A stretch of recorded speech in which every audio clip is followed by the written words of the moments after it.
এখন আমি বাংলার বেনিসখ্যাত বরিশালে ঘুরে দেখব বরিশালের ঐতিহ্যবাহী খাবার এবং ঐতিহাসিক স্থানগুলো।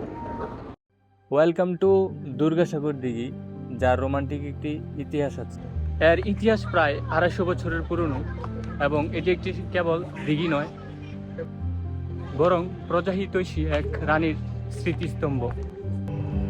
1780 খ্রিস্টাব্দে চন্দ্রদ্বীপ পরগনার তৎকালীন রাজা শিবনারায়ণ তার এলাকাবাসীর পানি সংকটের জন্য এই দিঘিটি খনন করেন।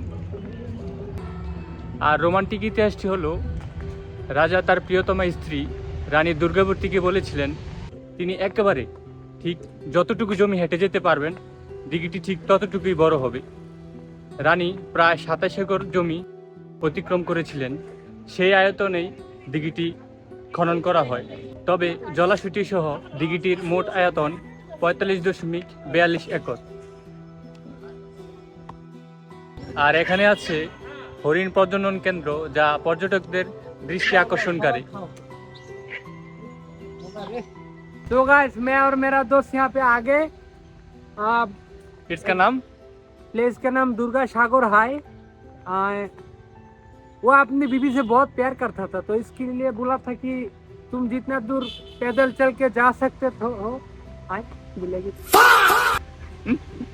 ঠিক ততটুকু বড় হবে। तो বরিশালের সবচেয়ে সুন্দর একটি মসজিদ গুটিয়া মসজিদ। পুরো মসজিদটির ছোট বড় মিলিয়ে মোট 20টি গম্বুজ রয়েছে। মসজিদটির মিনার 193 ফুট উঁচু, যা বাংলাদেশে অন্যতম। মসজিদটির নকশায় মধ্যপ্রাচ্য, মিশর ও তুরস্কর স্থাপত্য শৈলীর ছাপ লক্ষ্য করা যায়। আর মূল ভবনটির কারুকার্যময় এবং মার্বেল পাথর দিয়ে সজ্জিত। ভেতরের অংশ ক্যালিগ্রাফি এবং জারবাত্রি এক পবিত্র পরিবেশ তৈরি করে। বরিশালের সবচেয়ে দর্শনীয় স্থান কীর্তনখোলার নদীর এই পাড়টি, যা 30 গোডাউন নামে বেশ পরিচিত। নামটির উৎপত্তি হয় নদীবন্দর থেকে মালামাল সংগ্রহ করার জন্য প্রায় 30টি গোডাউন ছিল। সেই থেকে এই এলাকাটির নাম 30 গোডাউন হিসেবে পরিচিতি পায়। কীর্তনখোলা নদীর ইতিহাস অত্যন্ত সমৃদ্ধ এবং এর সাথে জড়িয়ে আছে দক্ষিণবঙ্গের ইতিহাস ও ঐতিহ্যের গল্প। নদীটির নামকরণে দুটি মতবাদ রয়েছে। প্রথমটি হলো কীর্তনীয়দের আসর বা এখানে নাচ গানের আড্ডা হতো, এবং দ্বিতীয়টি হলো কীর্তনীয়দের বসবাস। তাদের বসবাসের স্থান আসর বা খোলা থেকে এই নান্দনিক নামটির উৎপত্তি হয়। আর নদীর এই পাশে আছে স্মৃতিস্তম্ভ এবং বধ্যভূমি। 1971 সালের মহান মুক্তিযুদ্ধের সময় পাকিস্তানি সেনাবাহিনী এখানে ক্যাম্প স্থাপন করেছিলেন। অনেক নিরীহ মানুষকে হত্যা করে নদীতে ফেলে দেওয়া হয়েছিল। এই শহীদদের স্মরণেই এখানে স্মৃতি 71 নামে বধ্যভূমি এবং স্মৃতিস্তম্ভ নির্মাণ করা হয়। আর এখানে আসলে অবশ্যই বিকেলে আসা উচিত, কেননা 30 গোডাউনে বিকালের সময়ে চায়ের আড্ডাটা খুব জমে ওঠে। বরিশাল শহরের বগুড়া রোডে অবস্থিত অক্সফোর্ড মিশন এফিভেনি চার্চ, যা এশিয়ার দ্বিতীয় বৃহত্তম এবং অন্যতম সুন্দর। গির্জাটি 1903 সাল থেকে 1907 সাল পর্যন্ত সময়ে নির্মাণ করা হয়। যারা ফটোগ্রাফি এবং ভিডিওগ্রাফি ভালোবাসেন তারা এখানে আসতে পারেন।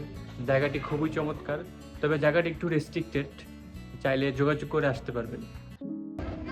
This is Bells Park Barishal, যা শহরবাসীর জন্য অত্যন্ত পছন্দদায়ক বিকালের এবং সন্ধ্যাকালীন আড্ডা স্থান। সুপ্রাচীনকালে বরিশাল অঞ্চলটি বাঙ্গালা নামে পরিচিত ছিল। তারপর চন্দ্রদ্বীপ রাজবংশ এই অঞ্চলটি জয় করলে চন্দ্রদ্বীপ নামে পরিচিতি পায়।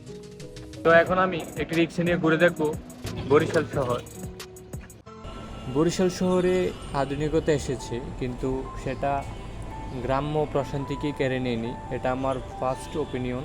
কারণ বরিশাল শহরটি আসলে বেশ শান্ত আর সবুজ এক শহর। এখানে মেগা সিটির মতো কাচ ঘেরা আকাশচুম্বী ভবন বা কমার্শিয়াল জৌলুস নেই ঠিকই, কিন্তু এর বদলে আছে একটা হোমলি বা ঘরোয়া অনুভূতি, যা শহরটাকে একটা নস্টালজিক রূপ হিসেবে দাঁড় করায়।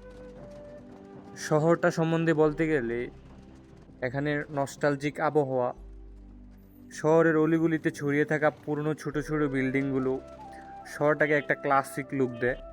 আপনার মনে হবে আপনি আধুনিক কোনো কংক্রিটের জঙ্গলে নেই, বরং ইতিহাস সমৃদ্ধ কোনো জনপদে আছেন। অন্যান্য বিভাগীয় শহরে যেমন শুধু ইট পাথর দেখা যায়, বরিশালে তেমন না।